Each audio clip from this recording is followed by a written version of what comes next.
ভালো জিনিসটা আল্লাহর রাস্তায় দান করতে হবে, ভালোটা। আমরা অনেকে যেটা করি, সবচেয়ে খারাপটা দান করি। ফর এন এক্সাম্পল, আমের বাগান আছে আপনার, তো আপনি ভাবলেন যে কিছু গরিবদেরকে দান করবেন। তো যেটা করে আমাদের দেশে সবচেয়ে পচা যেগুলো, ওইটার একটা বস্তা করে। ওইটা কেন? ওইটা দান করবে উনি।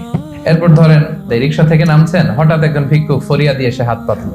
তো এখন আপনি ভালো মানুষ, আপনি দান করেন, দিতে চাচ্ছেন, তো পকেট থেকে টাকা বের করে খুঁজতেছে যে সবচেয়ে পুরাতন নোট কোনটা। তারপরে দেখবেন যে 5 টাকার স্কচ টেপ দিয়ে লাগানো থাকে না ছেঁড়া নোটগুলো, ওইটা খুঁজে যে ওইটা দিব। তো এইটা যদি করেন, এটা আপনি ভুল করছেন, কারণ এই দানটা বেসিক্যালি আপনি আল্লাহ তাআলাকেই করছেন। কিয়ামতের দিন আল্লাহ বলবে, আমারে তুমি খাবার দিলা না, আমাকে পোশাক দিলা না, আমাকে সাহায্য করলা না। বনি আদম বলবে, আল্লাহ বলেন কি? আপনি খাবার চাইলে তো সারা দুনিয়ার সব দামি দামি খাবারের বস্তা আপনার কাছে এনে দিতাম, আপনি পোশাক চাইলে তো আমারটাই খুলে দিতাম।